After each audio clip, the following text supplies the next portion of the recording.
It's a big deal. I mean, that's something that's characteristic of third world countries, not America.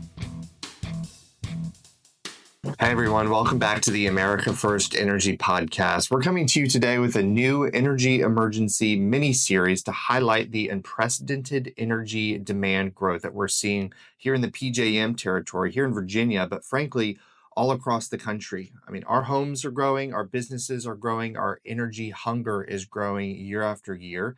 And we're beginning to see some of those consequences. PJM made a first of its kind announcement earlier this spring saying that we might not have enough energy this summer to meet our demands.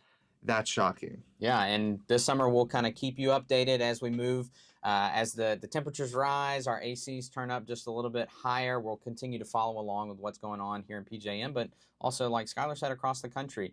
Like you mentioned, Skyler, we are facing unprecedented demand here, both in Virginia and across the 13-state territory that PJM represents. And for context, for those that are listening, PJM is the grid operator, so they decide with all the energy that's being generated in their territory, where is it going, how much do they have, and how much is needed, and how do we get that energy to where it's going. And they unfortunately have set the stage for a summer that could be catastrophic for, like you said, our businesses, our homes, transportation, etc., as we see a roughly 12 megawatt increase in demand this summer for energy.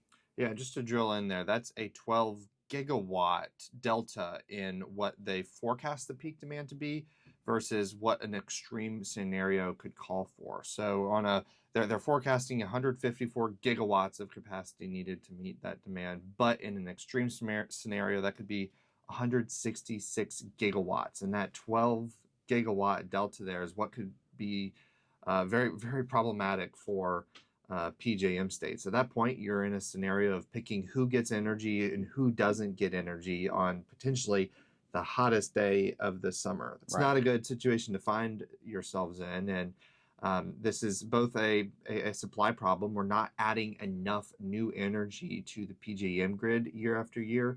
Certainly, there are older, more traditional generation facilities that are being retired. In some cases, they're demanding that they stay online for even longer. Yeah. But this actually all just came to a head a few weeks ago in Louisiana. Right. For us in PJM, this hasn't happened in the kind of scale that we're talking about, at least in the last decade. But it's not such an unknown scenario for those our friends in Louisiana and around the Gulf.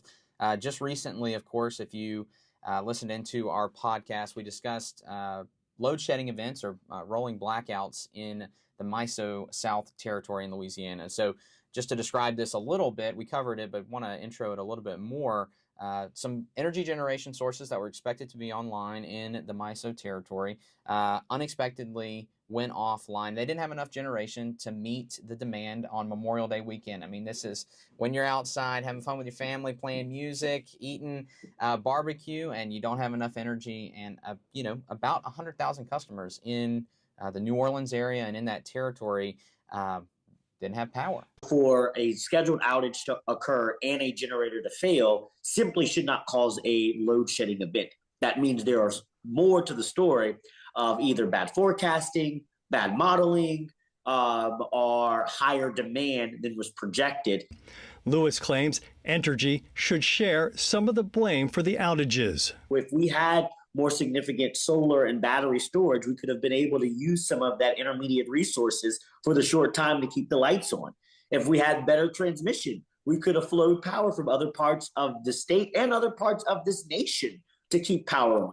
Yeah, I mean, that was pretty significant. About 100,000 folks across several different parishes just did not have power. They got a 3-minute warning from the MISO grid operator in that area saying that there was going to be load shedding, and immediately thereafter those lights went off. And the state's in the middle of several different investigations right now to make sure that that doesn't happen again.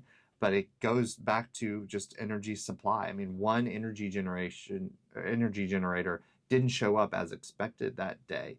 100,000 people on Memorial Day weekend lost their power, and it was a big deal. I mean, that's something that's characteristic of third world countries, not America. Right.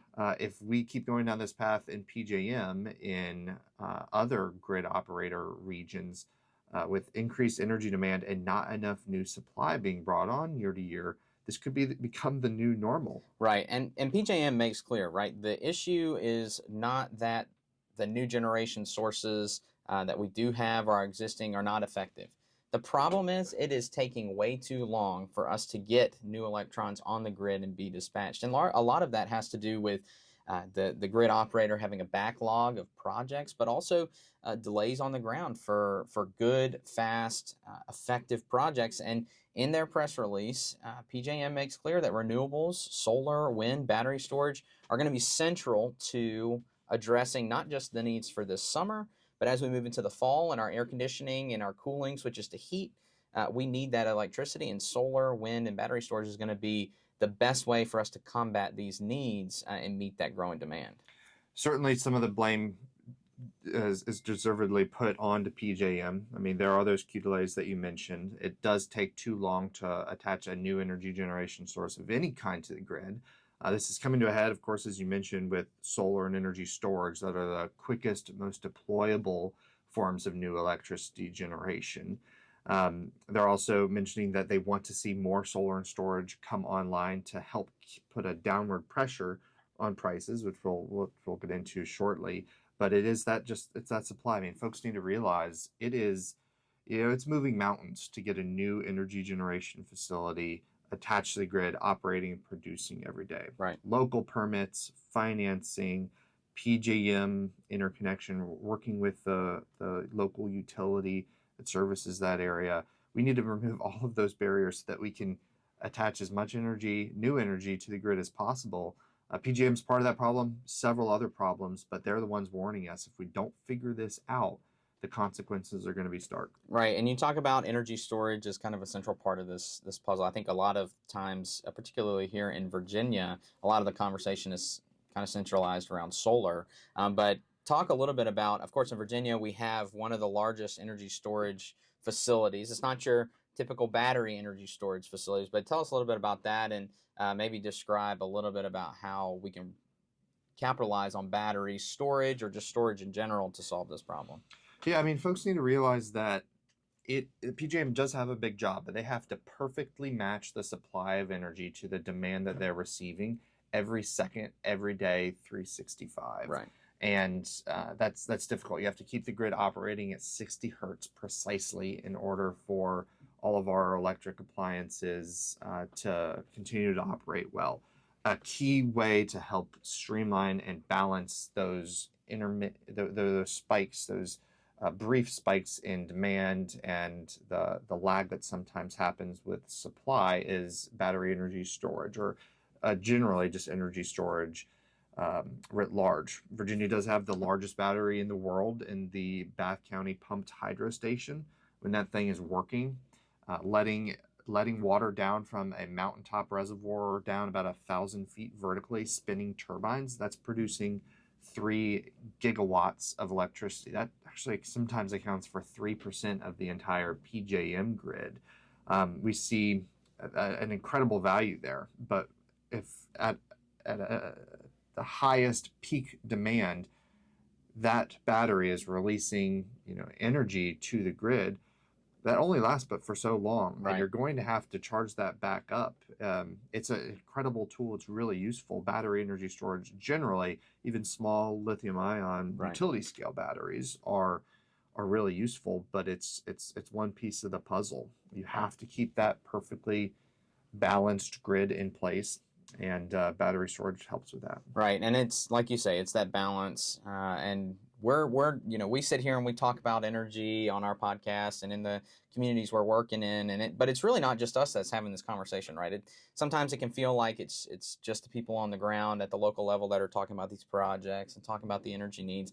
But recently, actually just today, an article came out from the New York Times detailing the perspective of governors from across the PJM territory, left, right, blue, red, everybody talking about how this is a problem. Governor Youngkin's been kind of on this this train for a while now, leading Virginians and talking about this issue and the load needs that PJM is struggling to meet. But all these governors have now come together and made clear that changes need to be made to bring new energy resources online. And in that article, it's noted, like it was by PJM, that solar, wind, and battery storage will be a part of this. But one thing I want to highlight from the New York Times article that I think is important for our listeners to understand is that we've been building towards this point over the last 5 years. So looking back in just the last half decade, in a few key states, Virginia, Pennsylvania, Maryland, and a couple of others, our energy prices have increased between 25 or 23 and 40%. Depending on where you're at. Now, of course, depending on the state you're in, that's due for different reasons. Of course, Virginia is a big state for new innovative technologies, data centers. We're also the #1 state for business. People are coming here. The situation's different in Maryland and Pennsylvania, but the issue is the same. Our prices are rising, and this is a contributing factor to what we are facing now this summer. If we don't have enough generation, not only do we not have our lights turn on, but for the energy we do have, we pay more. That's right. And those increased costs get back to not enough supply. I mean, we're in an especially precarious position here in Virginia because we're importing 40% of the electricity we rely on every single day from other states in PJM. So they're charging us more for that imported energy than they ever have before. I'd be willing to wager that Virginia is on the far side of that 23 to 40% element with increased prices, but we absolutely need more. The article also pointed out just how mad these governors are with PJM. I mean, I think no matter red, blue, center, these governors are just frustrated because all of their constituents are not being well served by not enough energy on the grid. Certainly some of that's PJM. Certainly some of that is put back onto the states for allowing the siting of more energy projects, but it seems like it's coming to a crescendo this summer. That's something that we want to highlight with this mini-series. I mean, they've warned us about what the consequences could be if there's not enough energy. It's time to sound the alarm and make sure folks know that every single megawatt matters. Any megawatt that comes on or is asking to come on the grid should be given due deference to do so, because that is going to have a positive impact on our energy security and our energy abundance. Right, and here in Virginia, we hear constantly on the ground that the #1 issue for folks when they're going to the ballot box or when they are doing their community engagement, when they're attending events, they're always talking about their energy bills. And, people are going to begin talking about why their lights don't turn on as well, and that's a big issue for Virginians. I mean, we want all of these things at once. We want our economies to grow. We want our families to do well. We want to stay in business. Right. Our energy growth has been absolutely flat as a country over the last couple of decades, and we need to see that go be brought quite substantially up if we're going to maintain our competitiveness, if we're going to win the AI race, if we're going to grow ourselves out of our national debt. We need more energy. It's coming to a head now. I mean, this is not a great situation to be in, and hopefully we can grow our energy supply out of this precarious problem. Right, and all signs are pointing towards dispatchable renewable energy sources, and we have the opportunity to move those forward now, this summer into the fall. And this problem, like we said, is not just a summer problem. Once people turn the air conditioners off, they turn their heat on, and that takes electricity as well. And so we need to be working as best we can to support those new energy sources so that we can address this issue both for PJM and all of the states in that territory, but for the rest of the country. And we are excited to continue following along with this discussion here in Virginia, but also across the 13 states in the PJM territory, and hopefully bringing in other stories from across the country. As you recognize and note at the beginning of this conversation, this is happening all over the country.